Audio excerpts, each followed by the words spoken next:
दोस्तों नमस्कार। भारतीय संविधान एवं राज्य व्यवस्था की MCQ सीरीज के पार्ट 6 में मैं लोकेश डागुर फिर से हाजिर हूं कुछ नए प्रश्नों को लेकर। दोस्तों पिछले जो 5 एपिसोड हम कवर कर चुके हैं जिसमें 125 प्रश्न मैं कवर करा चुका हूं आपको, और आज फिर से 25 प्रश्न कवर कराऊंगा। पहला प्रश्न ये रहा आपकी स्क्रीन पर। भारतीय संविधान में स्वतंत्रता, समानता और बंधुत्व ये तीन जो विचार हैं कहां से लिए गए हैं? सीटेट 2024 जो अभी संडे को पेपर हुआ है उसमें यह पूछा गया प्रश्न है। अमेरिकन क्रांति से, ऑप्शन बी फ्रांसीसी क्रांति से, ऑप्शन सी रूसी क्रांति से, ऑप्शन डी मैग्ना कार्टा से। तो साथियों इसका राइट आंसर होगा ऑप्शन बी फ्रांसीसी क्रांति। फ्रांसीसी क्रांति से क्या किया है हमने? स्वतंत्रता, समानता, बंधुत्व के विचार ले लिए हैं। ये अभी हमने पाठ संख्या 4 में जो क्लास ली थी उसमें देखिए ये प्रश्न संख्या 83 था जिसमें मैंने ये प्रश्न कराया है। सुमेलित कीजिए। अमेरिकी क्रांति, फ्रांसीसी क्रांति और रूसी क्रांति।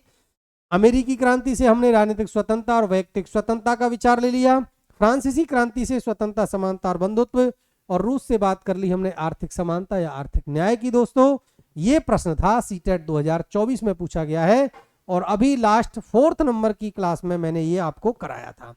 अगला प्रश्न देखेंगे आप। तो अगला प्रश्न है, एक मिनट,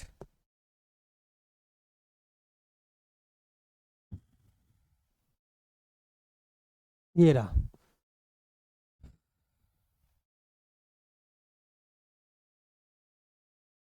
निम्न में से कौन से अनुच्छेद को भारत के संविधान में वर्णित विधि के समक्ष? बहुत अच्छा प्रश्न है दोस्तों, अच्छे से पढ़ना है प्रश्न को।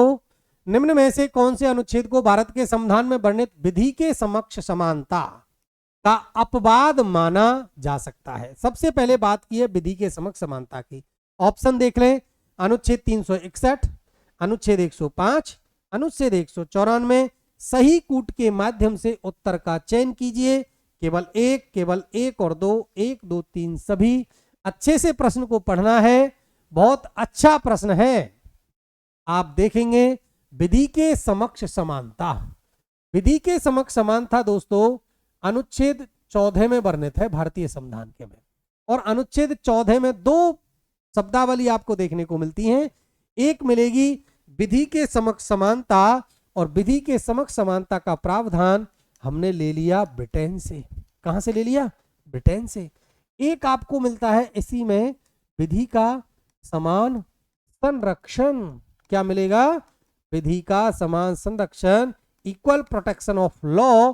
ये हमने दोस्तों ले लिया अमेरिका से। कहां से ले लिया? अमेरिका से ग्रहण कर लिया। ये तो बात हुई स्रोत को लेकर। अब थोड़ा सा पढ़ें, क्या अपवाद क्यों है? अपवाद यूं है कि विधि के समक्ष समानता वर्णन करती है कि कानून के समक्ष सभी क्या है? समान है।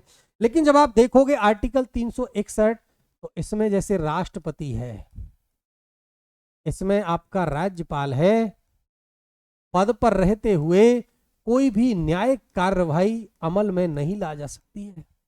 अगर कोई दीवानी मामला भी है ना, तो दीवानी मामले को भी 2 माह पूर्व आपको नोटिस देना पड़ेगा। ये प्रावधान है आर्टिकल 361 में। एक तरह से कहें तो अनुच्छेद 361 के तहत राष्ट्रपति और राज्यपाल को विशेष अधिकार या विशेष संरक्षण प्रदान किया गया है। इसका मतलब विधि के समक्ष समानता नहीं है। आर्टिकल 105 की बात करें तो जो सांसद होते हैं ना, संसद के सदस्य, उनको विशेष अधिकार। आर्टिकल 194 के तहत राज्य विधानमंडल के जो सदस्य होते हैं दोस्तों, अर्थात जो विधायक होते हैं, उनको सामान्य नागरिकों की अपेक्षा विशेष अधिकार प्रदान किए गए हैं। तो ये अपवाद माना जाता है विधि के समक्ष समानता अनुच्छेद 14 का। तो तीनों के तीनों ऑप्शन बिल्कुल सही हैं। आर्टिकल जो वो ऑप्शन सी इसका राइट आंसर होगा। 1 2 3 सभी। अगला प्रश्न देखें।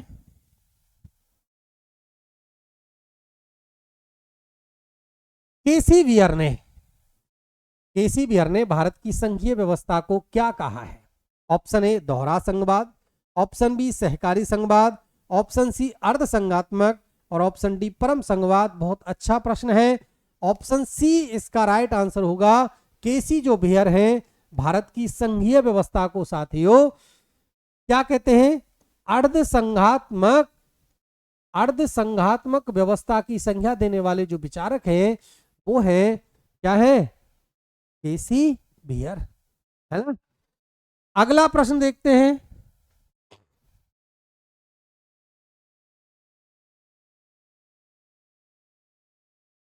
भारतीय संविधान के कौन से अनुच्छेद में नागरिकता संबंधी प्रावधान, ये क्लास में करा चुका हूं नागरिकता वाली।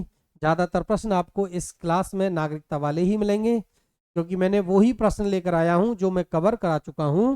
तो नागरिकता संबंधी प्रावधान अनुच्छेद 104 ऑप्शन ए, ऑप्शन बी अनुच्छेद 5 से 11, अनुच्छेद सी 12 से 35, अनुच्छेद डी 36 से 51।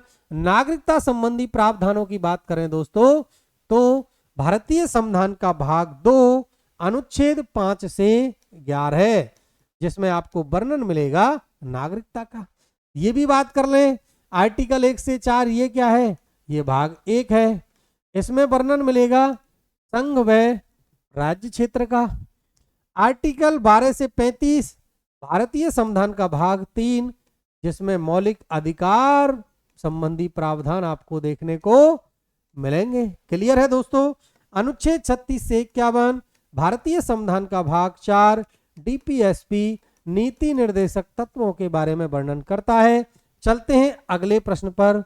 भारतीय संविधान के प्रावधानों के अनुसार भारत की नागरिकता प्राप्त नहीं की जा सकती है। दोस्तों जब हमने नागरिकता वाली क्लास पढ़ाई थी ना तो नागरिकता को लेकर 3 क्लासेस थी अपनी, कम से कम 2 से 3 घंटे में ये क्लास कवर हुई थी, है ना। तो आपको पता होगा कि भारत की जो नागरिकता है ना वो 5 प्रकार से प्राप्त की जा सकती है। ऑप्शन ए जन्म से, नहीं पे ध्यान देना है, नहीं की जा सकती है, की जाने वाली है। जन्म से, देशीकरण से प्राप्त कर सकते हैं, पंजीकरण से, ऑप्शन डी किसी भारतीय राष्ट्रीय बैंक में धन जमा करके। इस प्रश्न का राइट आंसर होगा दोस्तों किसी राष्ट्रीय बैंक में धन जमा करके नागरिकता प्राप्त नहीं की जा सकती है, बल्कि जन्म से कर सकते हैं, हम वंश के आधार पर कर सकते हैं, पंजीकरण कर सकते हैं, पंजीकरण करके देशीकरण के आधार पर कर सकते हैं, और एक था अंतिम और 5वां क्षेत्र समाविष्टि या कोई भूभाग का विलय हो गया है दोस्तों, तब हम क्या कर सकते हैं, इन 5 प्रकारों से भारत की नागरिकता प्राप्त की जा सकती है। अगला प्रश्न अनुच्छेद 5 ये भी नागरिकता का है के अनुसार वह व्यक्ति भारत का नागरिक होगा। जैसा कि मैंने बताया था आपको अनुच्छेद 5 से लेकर 11 में नागरिकता संबंधी प्रावधान आपको देखने को मिलेंगे। अनुच्छेद 5 ऑप्शन ए जिसका जन्म भारत में हुआ हो बिल्कुल राइट है, जिसके माता पिता का जन्म भारत में हुआ हो बिल्कुल वह भी भारत का नागरिक हो जाएगा। 26 जनवरी 1950 से पूर्व अर्थात 5 वर्ष पहले भारत में रह रहा हो, ऑप्शन सी बिल्कुल सही है। ए और बी उपयुक्त सभी, इसका मतलब इस प्रश्न का राइट आंसर हो जाएगा दोस्तों ऑप्शन नंबर डी। कौन सा हो जाएगा, ऑप्शन नंबर डी इस प्रश्न का राइट आंसर है। अनुच्छेद 5 अगला प्रश्न है नवी अनुसूची। नवी अनुसूची को कौन से संविधान संशोधन के द्वारा भारतीय संविधान में जोड़ा गया। मैंने आपको बताया था जब अनुसूची पढ़ाई थी, एक ही क्लास में खल्लास की थी हमने अनुसूचियों को, 12 की 12 अनुसूचियां एक ही क्लास में पढ़ाई थी। तो आपको पता होगा दोस्तों मूल संविधान में 8 अनुसूची थी, वर्तमान में 12 अनुसूची है भारतीय संविधान में, और नवी अनुसूची के संविधान संशोधन के द्वारा जोड़ा गया। ऑप्शन नंबर ए इसका राइट आंसर है।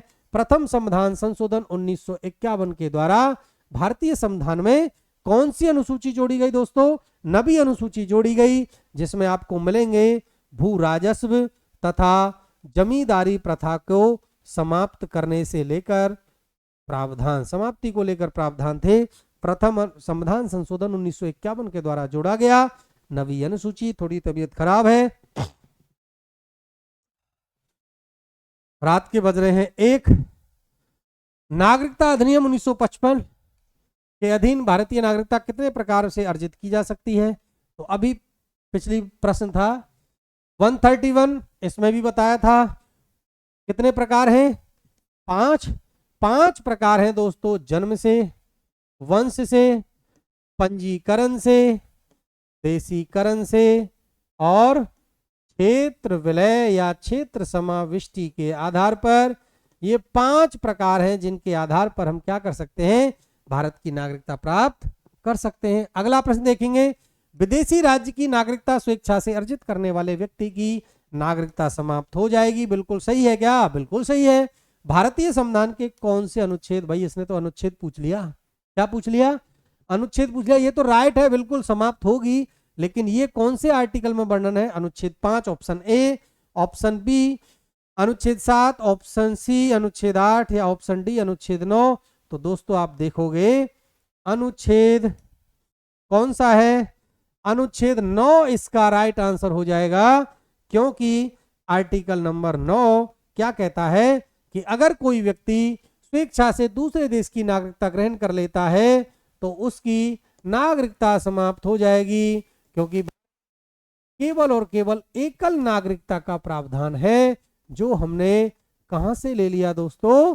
ब्रिटेन से ले लिया, है ना। चले अगला प्रश्न। नागरिकता अधिनियम 1955 अब तक कितनी बार संशोधन किया जा चुका है? देखो, जब आप अनुच्छेद 11 पढ़ोगे, भारतीय संविधान का अनुच्छेद 11 है, जिसमें संसद को यह शक्ति प्रदान की गई है कि नागरिकता संबंधी प्रावधानों के लिए विधि बना सकती है। क्या बना सकती है? विधि अर्थात कानून बना सकती है। और अनुच्छेद 11 के तहत प्रदत्त शक्ति का प्रयोग करते हुए संसद पहली बार 1955 में क्या करेगी? एक अधिनियम लेकर आएगी, जिसमें अब तक 6 बार संशोधन हो चुके हैं। पहला संशोधन 1986, 1992, 2003, 2005 और 2015, और आप देखोगे एनआरसी 2019। अब तक 6 बार संशोधन हो चुके हैं। ऑप्शन बी इसका राइट आंसर हो जाएगा। चलते हैं अगले प्रश्न पर। नागरिकता के संबंध में कौन से अनुच्छेद, जिनको 26 नवंबर 1949 को ही लागू कर दिया गया था? 1 पे 5, 6, 7, 8, 9। Option number A 1, 2, 3, 4, option B 2, 3, 4, 5, option C 1, 2, 3, 4, 5, option D 1, 3, 4, 5। बताएं तो दोस्तों 26 नवंबर 1949 आंशिक रूप से संविधान को लागू करने की तिथि है। इस दिन भारत का संविधान बन करके तैयार हो जाएगा। 2 वर्ष 11 माह 18 भारतीय संविधान के 16 अनुच्छेदों को लागू कर दिया जाएगा। इन 16 अनुच्छेदों में अगर नागरिकता की बात करें तो 5, 6, 7, 8, 9 5 अनुच्छेद थे जिनको इसी दिन लागू किया। तो 1, 2, 3, 4, 5 पांचों के पांचों सही हैं। ऑप्शन नंबर सी इसका राइट आंसर हो जाएगा।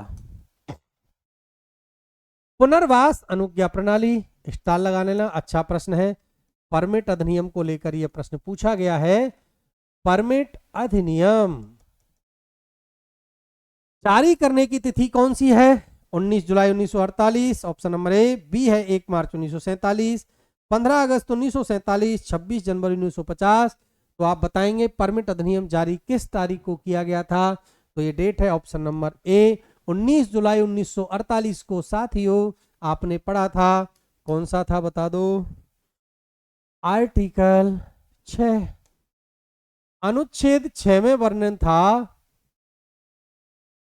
पाकिस्तान से भारत आने वाले नागरिकों को नागरिकता कैसे प्रदान की जाएगी। तो इसमें 19 जुलाई 1948 एक डेट मैंने आपको याद रखने के लिए बोला था कि ये परमिट अधिनियम की डेट है। इसके बाद जो भी पाकिस्तान से भारत में आएगा उसको इस अधिनियम भारतीय अनुज्ञा पुनर्वास अनुज्ञा प्रणाली के तहत ही भारत की नागरिकता मिलेगी। उसको 6 माह तक कम से कम रहना पड़ेगा। उसके बाद पंजीकरण होगा और उसके आधार पर भारत की नागरिकता मिलेगी। ये आर्टिकल 6 कहता है। कौन सा आर्टिकल कहता है? अनुच्छेद 6 कहता है। क्लियर है साथियों? तो इस प्रश्न का राइट आंसर हो जाएगा 19 जुलाई 1948। लगे हाथों 1 मार्च 1947 को भी देख लो। ये डेट आती है अनुच्छेद 7 में। कैसे आएगी अनुच्छेद 7 में? तो दोस्तों 1 मार्च 1947 के पश्चात जो भारत से पाकिस्तान गए किंतु कालांतर में लौट कर आ गए तो उनको अनुच्छेद 7 के तहत भारत की नागरिकता प्रदान होगी। 15 अगस्त 1947 ये तो वो डेट है जो भूली ही नहीं जाती, स्वतंत्रता दिवस वाली। और 26 जनवरी 1950 भारत का संविधान पूर्ण रूप से लागू होगा और भारत एक गणराज्य बन जाएगा और गणतंत्र दिवस मनाएंगे प्रतिवर्ष 26 जनवरी। अगला प्रश्न, वे अधिकार जो केवल भारतीय नागरिकों को प्राप्त हैं, अनुच्छेद 15, अनुच्छेद 16, अनुच्छेद 19, अनुच्छेद 29 और अनुच्छेद 30। Option number A 1 2 3 4, option number B 2 3 4 5, option number C 1 2 3 4 5 अर्थात सभी, ऑप्शन नंबर डी 1 3 4 5। साथियों, भारतीय संविधान का अनुच्छेद 15, जब आप अधिकार पढ़ोगे तो अधिकारों में आप पढ़ते हो कुछ अधिकार ऐसे हैं जो केवल और केवल भारतीय नागरिकों को प्राप्त हैं, जिसमें आर्टिकल 15, 16, 19, 29 और 30। 15 में है धर्म, जाति, लिंग, मूल, वंश, जन्म स्थान के आधार पर किसी प्रकार का भेदभाव नहीं है। 16 में है लोक नियोजन में अवसर की समता। 19 में आपको स्वतंत्रता प्रदान की गई है 6 प्रकार की। 29 और 30 जो है वो संस्कृति और शिक्षा को लेकर है। और ये पांचों के पांचों अधिकार दोस्तों केवल और केवल भारतीय नागरिकों को प्राप्त हैं, विदेशी नागरिकों को नहीं। ऑप्शन नंबर सी इस प्रश्न का राइट आंसर हो जाएगा।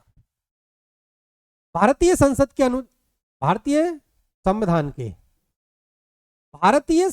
के अनुच्छेद 11, किसमें? अनुच्छेद 11 में क्या है देखो, प्रदत्त शक्ति का प्रयोग करते हुए नागरिकता संबंधी अधिनियम कब बनाया गया? बिल्कुल अभी बताया था 1955 में पहली बार बनेगा। ऑप्शन नंबर ए इसका राइट आंसर है। और दोस्तों अब तक 6 बार संशोधन हुआ है, 1986, 1992, 2003, 2005, 2015, 2019, 6 बार इस अधिनियम में संशोधन हो चुका है। क्लियर है? अगला प्रश्न, संविधान सभा कांग्रेस थी और कांग्रेसी संविधान सभा थी। एक तरह से ये कहें कि कांग्रेस में मतलब संविधान सभा में कांग्रेस का ही प्रभुत्व था, ये कहना बिल्कुल अतिशयोक्ति नहीं होगा। तो ये कथन किसका है दोस्तों? Option A Churchill, option B doctor B R Ambedkar, Granville Austin, K T Shah. Option number C इसका राइट आंसर है, ग्रेनविल ऑस्टिन है। ये कहेगा भारत की संविधान सभा के लिए क्या कि संविधान सभा ही कांग्रेस थी और कांग्रेसी संविधान सभा थी, अर्थात भारत की संविधान सभा में कांग्रेस का प्रभुत्व था। चर्चिल का एक कथन मैंने आपको बताया था, जब संविधान सभा की पहली बैठक होगी तो चर्चिल का कथन आपको याद रखना है कि ऐसा प्रतीत होता है जैसे मंडप से दुल्हन गायब हो गई है। ये चर्चिल का कथन है। इस प्रश्न का राइट आंसर ऑप्शन सी। अगला प्रश्न है साथियों, नागरिकता का उल्लेख भारतीय संविधान के कौन से भाग में है? भाग 1, भाग 2, भाग 3, भाग 4 नागरिकता संबंधी प्रावधान आपको देखने को मिलेंगे भाग 2 में, जिसमें आपको अनुच्छेद है 5 से लेकर 11, 5 से 11। भाग 1 में क्या है? ऑप्शन अनुच्छेद 1 से लेकर 4 संघ और राज्य क्षेत्र। क्लियर? भाग 3 की बात करें, अनुच्छेद 12 से लेकर 35 है, इसमें मिलेंगे आपको मौलिक अधिकार। क्या मिलेंगे? मौलिक अधिकार। भाग 4 की बात करें 36 से लेकर 51 डीपी एसपी है। अगला प्रश्न, इस प्रश्न का राइट आंसर है ऑप्शन बी।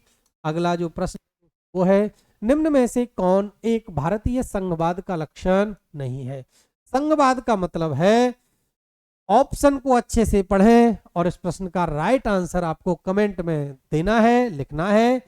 कमेंट करके आप जरूर बताएं। जब भी आप इस वीडियो को देखें कमेंट करें। ऑप्शन नंबर ए संविधान की सर्वोच्चता, ऑप्शन नंबर बी स्वतंत्र उच्चतम न्यायालय, ऑप्शन नंबर सी केंद्र एवं राज्य के मध्य शक्तियों का बंटवारा, और ऑप्शन डी दोहरी नागरिकता। दोस्तों option number A, option B, option C बिल्कुल राइट है ये तो, लेकिन ये कह रहा है लक्षण नहीं है। दोहरी नागरिकता से पता नहीं लगेगा संघवाद का, तो इस प्रश्न का राइट आंसर हो जाएगा, कौन सा हो जाएगा? ऑप्शन नंबर डी दोहरी नागरिकता। अब आप बता दो भारत में दोहरी नागरिकता है क्या? बिल्कुल नहीं है। भारत में तो कैसी नागरिकता है दोस्तों? एकल नागरिकता का प्रावधान है। संविधान की सर्वोच्चता बिल्कुल संघवाद में है, स्वतंत्र उच्च न्यायालय है, और केंद्र और राज्य के बीच शक्तियों का बंटवारा जो अनुसूची 7 में भी वर्णन आपको मिलता है। ये सारी जो विशेषताएं हैं दोस्तों ये हैं संघात्मक शासन व्यवस्था की। केसी वियर इसको अर्ध संघात्मक कहता है। अगला प्रश्न, भारतीय संविधान के अनुसार भारतीय नागरिकों को कितने प्रकार की नागरिकता प्रदान की गई है?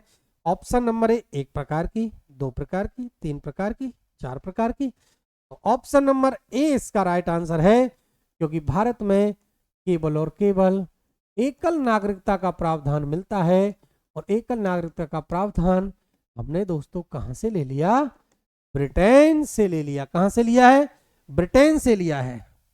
चले अगला प्रश्न है, संविधान सभा की पहली बैठक के पहले वक्ता निम्न में से कौन थे? पहली बैठक कब हुई दोस्तों? 9 दिसंबर 1940। Sachchidanand Sinha option A, option B doctor Rajendra Prasad, option C doctor B R Ambedkar, option D JB Kripalani. तो साथियों ऑप्शन नंबर डी इसका राइट आंसर है, क्योंकि जेबी कृपलानी संविधान सभा के पहले क्या थे? वक्ता थे। अगर बात करें सच्चिदानंद सिन्हा की, तो ये संविधान सभा के प्रथम अस्थायी सभापति या अध्यक्ष थे।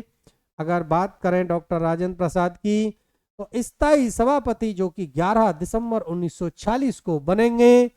डॉक्टर बी आर अम्बेडकर की बात भी कर लें तो ये प्रारूप समिति के अध्यक्ष हुआ करते थे, जो कब गठित होगी? 29 अगस्त 1947। कब गठित हुई? 29 अगस्त 1947 को इसका गठन होगा। और जेबी कृपलानी इसका राइट आंसर है। ये तो प्रथम वक्ता थे, क्योंकि सच्चिदानंद सिन्हा के नाम का सुझाव देने वाले कोई व्यक्ति थे तो जेबी कृपलानी थे। क्लियर है दोस्तों? समझ में आ रहा होगा, एक एक प्रश्न डिटेल में बताया जा रहा है। अगला प्रश्न है, भारत सरकार ने काका कालेलकर आयोग, इसकी अध्यक्षता में प्रथम पिछड़ा वर्ग आयोग का गठन होगा। कब नियुक्त किया गया? Option number A 1951, option number B 1952, option C 1953, option D 1954। तो दोस्तों ऑप्शन नंबर सी 1953 इसका राइट आंसर है। प्रथम पिछड़ा वर्ग आयोग काका कालेलकर की अध्यक्षता में गठित होगा। 1913 में इसका गठन होता है। इसके बाद सेकंड जो अन्य पिछड़ा वर्ग आयोग है, जो कि बीपी मंडल की अध्यक्षता में गठित होता है, 1978 में गठित होगा। 1979 में एक तरह से जनवरी 1979 में अपनी कार्रवाई प्रारंभ करेगा। रिपोर्ट देगा 1980 में, लेकिन तत्कालीन सरकार मोरारजी देसाई की थी, वो पीएम नहीं रहेंगे। 1980 में जैसे ही इंदिरा गांधी जी आ जाएंगी, इसकी रिपोर्ट धरी की धरी रह जाएंगी। बाद में 1992 में बीपी सिंह की सरकार बनेगी, विश्वनाथ प्रताप सिंह की, वो इस मंडल की रिपोर्टों को लागू करेंगे। अगला प्रश्न, निम्न में से कौन पंचायती राज व्यवस्था में कार्यकारी निकाय है? पंचायत समिति, जिला परिषद, 1 व 2 दोनों, या उपरोक्त में से कोई नहीं। साथियों ऑप्शन नंबर ए इसका राइट आंसर होगा। पंचायती राज व्यवस्था 73वें संविधान संशोधन के द्वारा 11वीं अनुसूची जोड़ी जाएगी और भारतीय संविधान में पंचायती राज या स्थानीय स्वशासन का अध्याय जुड़ेगा। स्थानीय स्वशासन, और आप देखोगे इसमें ग्राम स्तर पर मिलेगी आपको ग्राम पंचायत। अगर खंड स्तर की बात करें तो खंड स्तर पर आपको मिलेगी कौन? पंचायत समिति। और जिला परिषद की अगर बात करें जिला स्तर पर, तो जिला स्तर पर आपको मिलेगी जिला परिषद। और प्रश्न है साथियों क्या कि कार्यकारी निकाय है। ऑप्शन नंबर ए पंचायत समिति इसका राइट आंसर हो जाएगा। अनुच्छेद 32 भारतीय संविधान के कौन से भाग से संबंधित है? भाग 1, भाग 2, भाग 3, भाग 4। भाग 1 में मिलेंगे अनुच्छेद 1 से 4, भाग 2 में मिलेंगे 5 से लेकर 11, भाग 3 में मिलेंगे 12 से लेकर 35, भाग 4 में मिलेंगे 3651। तो अब आप देख लो कौन सा भाग हो गया राइट आंसर? अनुच्छेद 32। ऑप्शन नंबर सी भाग 3 मौलिक अधिकार। कौन से अधिकार? मौलिक जो अधिकार हैं वो अनुच्छेद 12 से लेकर 35 हैं, तो अनुच्छेद 32 आएगा भाग 3 में। और अनुच्छेद 32 क्या है? संवैधानिक उपचारों का अधिकार है। संवैधानिक उपचार का अधिकार है। डॉक्टर बी आर अम्बेडकर इसको आत्म देंगे और इसके तहत अनुच्छेद 32 के तहत 5 प्रकार की रिट का प्रावधान है। निम्न में से कौन से संविधान संशोधन के द्वारा शिक्षा को मौलिक अधिकारों की श्रेणी में जोड़ा गया? शिक्षा वर्तमान में आप पढ़ते हो RTE act, right to education act 2009 है। ये मौलिक अधिकार बनेगा 86वें संविधान संशोधन 2002 के द्वारा। और मूल कर्तव्य भी है 11वां कि प्रत्येक अभिभावक का दायित्व है या कर्तव्य है कि वे 6 से 14 वर्ष की आयु प्राप्त बालक को कक्षा 1 से लेकर 8 तक निशुल्क एवं अनिवार्य शिक्षा प्रदान की जाएगी। और यह है 86वां संविधान संशोधन। अगला प्रश्न है 26 नवंबर 1949 को संविधान के कितने अनुच्छेदों को लागू किया गया? तो आपको पता है option number A 15, 16, 17, 18। Option number B इसका राइट आंसर है।